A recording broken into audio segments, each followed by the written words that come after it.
साथियों नमस्कार। साथियों मैं विवेक शर्मा गुरुदेव ऑर्गेनिक में आपका हार्दिक स्वागत करता हूं एवं परमपिता परमेश्वर से कामना करता हूं आप सभी लोग अच्छे होंगे, प्रसन्न होंगे एवं स्वस्थ होंगे।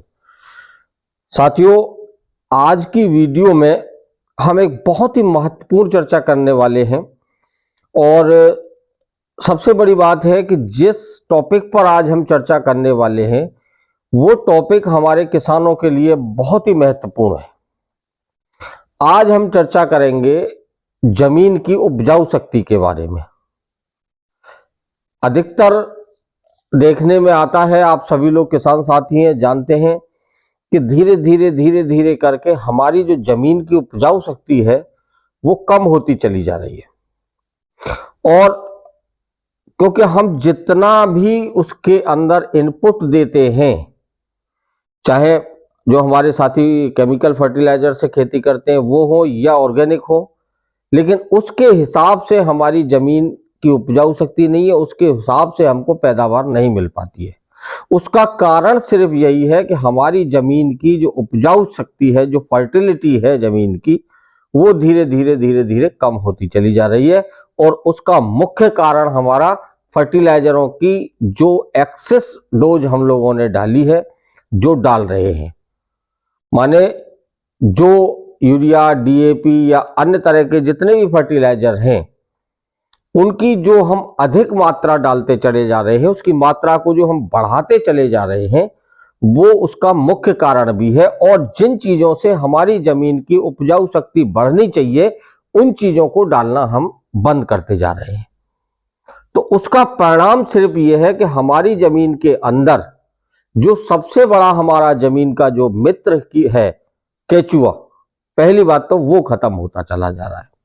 दूसरी बात, जो हमारी जमीन के जो मुख्य पोषक तत्व हैं, जो जीवाणु के रूप में और कवक के रूप में, माने बैक्टीरिया और फंगस के रूप में जो हमारी जमीन की रक्षा करते हैं, जमीन की ताकत है, जमीन की रीढ़ बोल सकते हैं, जमीन की उपजाऊ शक्ति को जो बढ़ाते हैं, वो भी इन फर्टिलाइजर्स के कारण धीरे धीरे समाप्ति की ओर है।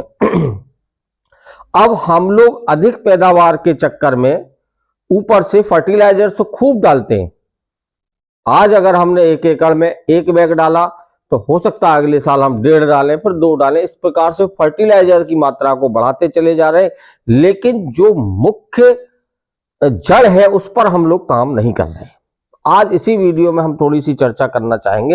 हो सकता है थोड़ा सा वीडियो बड़ा हो जाए, लेकिन आपसे निवेदन करूंगा कि वीडियो में अंत तक बने रहिए। और सभी साथियों से पुनः निवेदन करूंगा कि वीडियो को शेयर अधिक से अधिक कर दें, जिससे कि सभी साथियों तक इसकी जानकारी पहुंच सके। और जिन्होंने चैनल को सब्सक्राइब नहीं किया है वो चैनल को सब्सक्राइब जरूर कर दें।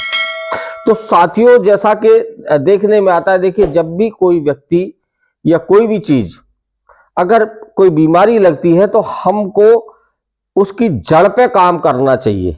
जिस प्रकार से सुनने में आता है कि हमारी एलोपैथी सिर्फ दवा को बंद करती है, जैसे दर्द हुआ पेन किलर लिया दर्द बंद हो गया, लेकिन वो ये पता नहीं लग पाया हमको पेन किलर खाने पर कि हमारा दर्द क्यों कम हुआ। और आयुर्वेद जड़ पे काम करती है। इसीलिए अब हमने देखा कि हमारी उपजाऊ माने पैदावार कम हो रही है, तो हम गए बाजार से फर्टिलाइजर डाल दिया, जो भी दुकानदार ने बताया वो डाल दिया, अंधाधुंध फर्टिलाइजर डाल दिए, अंधाधुंध उसके ऊपर स्प्रे हमने फसल के ऊपर कर दिया। अब उससे हुआ क्या कि क्षणिक मात्र थोड़ा सा लाभ हमको अपनी फसल के ऊपर तो दिखाई दिया, क्योंकि उन दवाइयों के अंदर कुछ चमत्कारिक चीजें भी हैं जो सिर्फ चमत्कार के रूप में दिखाई देती हैं, लेकिन उनके साइड इफेक्ट बहुत खतरनाक होते हैं।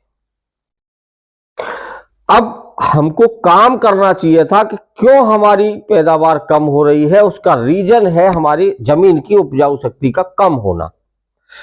पहले हम लोग गोबर की खाद का भी प्रयोग किया करते थे, पुराने हमारे बुजुर्ग लोग हरी खाद का भी प्रयोग किया करते थे, कुछ घरेलू नुस्खे भी अपनाया करते थे, जो कि आज के दौर में देखने में आता है सब धीरे धीरे खत्म होते चले जा रहे हैं।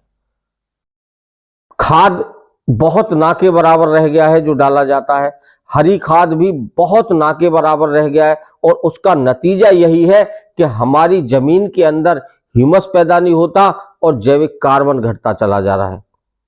जैविक कार्बन घटता चला जा रहा है और जमीन का जो पीएच मान है वो बढ़ता हुआ चला जा रहा है, जिससे कि हमारी जमीन की उपजाऊ शक्ति धीरे धीरे धीरे धीरे खत्म होती जा रही है और ऊसर बंजर की तरफ अग्रसर हो रही है, जो कि एक बहुत ही चिंताजनक विषय भी है हमारे आगे आने वाले समय के लिए। जो साइंटिफिक आधार पर हमारी जमीन की जो उपजाऊ ताकत होती है वो मेन होता है हमारा ऑर्गेनिक कार्बन, जो जिसका कि एक औसतन रेशियो जो बताया जाता है साइंटिस्टों के द्वारा, जो बताया गया है लैब टेस्ट के द्वारा जो सामने आता है, वो 0.5 से लेके 2% तक होना चाहिए। 2% से ऊपर होता है तो वो तो बहुत ही अच्छी बात है, लेकिन जो औसतन है वो मैं आपको जो एक साइंटिफिक है उसके अनुरूप बताना की कोशिश कर रहा हूं। और जो हेल्दी सॉइल होती है, जो उपजाऊ जमीन जिसको मिट्टी बोलते हैं, उसका अगर हमारा जैविक कार्बन 0.75% तक भी है, वहां तक भी ठीक है। लेकिन आज की स्थिति को देखा जाए तो हमारा जो जैविक कार्बन है वो कई जगह पर तो बिल्कुल निचले स्तर पर है, 0.5 से भी नीचे देखने को मिलता है। जैसे कि कुछ किसान साथी हमारे रिपोर्ट्स भेजते हैं तो उनकी स्थिति ये देखने को भी पाई जाती है। तो ये वाकई में एक चिंता का विषय भी है। अगर हम बात करें जैविक कार्बन के बारे में तो जो मिनिमम स्तर है उसका वो 0.5% है, नॉर्मल स्तर है 0.5 से 0.75% तक। और अगर हमारा 0.75% से ऊपर जा रहा है वो हमारी जमीन के लिए बहुत ही अच्छी बात है और इसका हम कह सकते हैं कि हमारी जमीन की उपजाऊ शक्ति बढ़ रही है। और जो ऑर्गेनिक फार्मिंग करने हैं, अब जैसे हम ऑर्गेनिक फार्मिंग करने वाले जो लोग हैं उनके लिए तो और भी ज्यादा इसकी जरूरत होती है। ऑर्गेनिक फार्मिंग के लिए कम से कम 2% जैविक कार्बन का होना अति आवश्यक है, क्योंकि हम लोग बाहरी फर्टिलाइजर्स का कोई प्रयोग, केमिकल फर्टिलाइजर्स का प्रयोग नहीं करते। हमारी जमीन पूरी जीवाणु आधारित होती है और जीवाणु तभी ढंग से काम करेगा जब उसको वहां पर उसका मतलब जैविक कार्बन उसको मिलेगा। तो साथियों, इस विषय पर हम बात करें तो जैविक कार्बन ऐसा नहीं है कि कोई भी काम असंभव हो, अगर किया ठान लिया जाए तो ये काम भी हो सकता है और जैविक कार्बन बढ़ भी सकता है। और काफी साथियों ने बढ़ाया भी है। और सच बता रहा हूं कि मेरी खुद की जमीन का जैविक खेती में आने से पहले भी बहुत कम था, उपजाऊ शक्ति बहुत कम थी, पानी को सोखने की क्षमता खत्म तक हो चुकी थी कुछ खेतों की तो। लेकिन आज बहुत अच्छी स्थिति में है, ऑर्गेनिक कार्बन भी अच्छा है, सब कुछ अच्छा है। और सिर्फ जैविक के द्वारा और ऑर्गेनिक कार्बन को बढ़ाने का सबसे अच्छा तरीका भी जैविक पद्धति ही है। उसमें कुछ टिप्स जो है आप काफी लोग जानते भी हैं, लेकिन उसके लिए सबसे अच्छा होता है हमारा गोबर का खाद। और गोबर की खाद को हमको सीधे कच्चा खाद कभी खेत के अंदर नहीं डालना चाहिए, उसको पहले डिकम्पोज कर लेना चाहिए। दूसरे नंबर पर आता है सबसे अच्छा तरीका होता है फसल अवशेषों को उसी के अंदर जलाना नहीं, उसी के अंदर गला देना, डिकम्पोज कर देना। तो फसल अवशेष सबसे अच्छा स्रोत है हमारे जैविक कार्बन को बढ़ाने का। हरी खाद सबसे अच्छा स्रोत है हमारे जैविक कार्बन को बढ़ाने का। और सबसे आसान तरीका मैं आप आज को कुछ बताने जा रहा हूं। अगर आप इनमें से जो भी तरीका अपना सकते हैं वो बहुत अच्छी बात है, लेकिन कुछ तरीके ऐसे भी हैं जो हमें आपको ऊपर से देने हैं। फर्टिलाइजर जिस प्रकार से देते हैं उसी प्रकार से देने, वो हमारे दोनों काम करेंगे। हमारी जमीन की उपजाऊ शक्ति को बढ़ाने का भी काम करते हैं और हमारी फसल की ताकत को भी बढ़ाने का काम करते हैं। जब हमारी जमीन की उपजाऊ शक्ति कम होती है तो हमारी जो फसल के अंदर रोग प्रतिरोधक क्षमता है वो भी ना के बराबर होती है, रूट्स का डेवलपमेंट नहीं होता है, पानी का अपटेक नहीं हो पाता है। तो इन सब चीजों के कारण हमारी फसल भी खराब होती है और पैदा भी हमको कम मिल पाती है।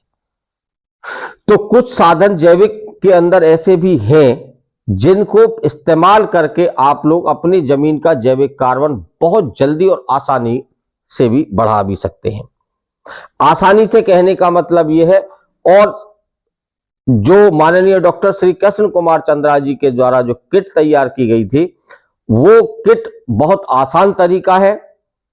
बहुत जल्दी जैविक कार्बन को बढ़ाने का तरीका है, बहुत जल्दी जमीन की उपजाऊ शक्ति बढ़ाने का तरीका है, और सस्ता भी है, क्योंकि उस किट के अंदर जो प्रोडक्ट है वो आपको सिर्फ एक बार ही बनाने हैं और बार बार आपको अपने यहां पर ही मल्टीप्लाई करने हैं। इसलिए हम बोल रहे हैं कि वो आसान भी है, सस्ता भी है और सुरक्षित भी है। तो इसके अंदर आप जैसा देख पा रहे हैं, OWDC जो उनका ये प्रोडक्ट है, इस पर केचुए भी छपे और वाकई चमत्कारिक है। काफी किसान साथियों ने इसको प्रैक्टिकल किया है। अभी हमारे एक किसान साथी हैं रायल पाटीदार जी, राजस्थान के अंदर, उनका लेख भी अखबारों में छपा है। उनके खेत में उन्होंने इसको प्रयोग किया है, किट को, पूरी किट को उन्होंने प्रयोग किया है। जबरदस्त केचुए है, उनका लेख भी प्रकाशित है और मैं उस लेख का एक फोटोग्राफ आपको दिखा देता हूं। उनके नाम से एक फोटो छपा हुआ है, राजस्थान के लोकल न्यूज़पेपरों में, कई सारे न्यूज़पेपरों में उनका छपा था।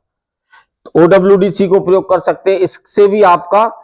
और इसके अंदर माननीय डॉक्टर श्री कृष्ण कुमार चंद्रा जी ने कार्बन फिक्सिंग बैक्टीरिया, जो एटमॉस्फेयर से कार्बन को फिक्स करके आपकी जमीन को देगा, कार्बन सैचुरेशन बैक्टीरिया जो जमीन के अंदर ही ह्यूमस पैदा करेगा और कार्बन बनाने का काम करेगा, ये आपको बैक्टीरिया मिलते हैं। बाकी अन्य बहुत सारे बैक्टीरिया, नाइट्रोजन फिक्सिंग बैक्टीरिया आपको मिलते हैं, पोटास सोलुबलाइजिंग बैक्टीरिया आपको इसके अंदर मिलता है, कुछ अच्छे फंगस भी आपको, मित्र फंगस भी इसके अंदर मिल जाते हैं।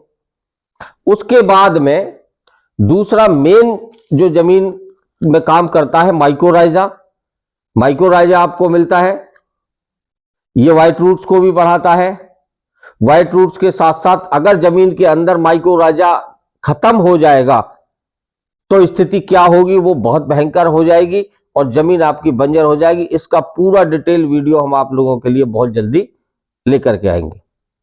तो आज हम माइकोराइजा पे सिर्फ इतनी ही बात करेंगे कि माइकोराइजा जमीन के लिए बहुत ही आवश्यक है और माइकोराइजा ऑलरेडी जमीन के अंदर होता है। लेकिन आज की स्थिति वही है, जिस प्रकार हमारा जैविक कार्बन खत्म होता जा रहा है, जिस प्रकार से हमारे सारे जीवाणु खत्म होते चले जा रहे हैं, उसी प्रकार से हमारा माइकोराइजा भी धीरे धीरे खत्म होता चला जा रहा है। तीसरी बात, जब ये सारी चीजें होती हैं तो हमारी जमीन के अंदर इतनी सारी फंगस पैदा हो जाती है, इतने सारे तमाम दुश्मन फंगस जो होते हैं, शत्रु फंगस होते हैं, वो हो जाते हैं जो हमारी फसल को ही पनपने नहीं देते हैं।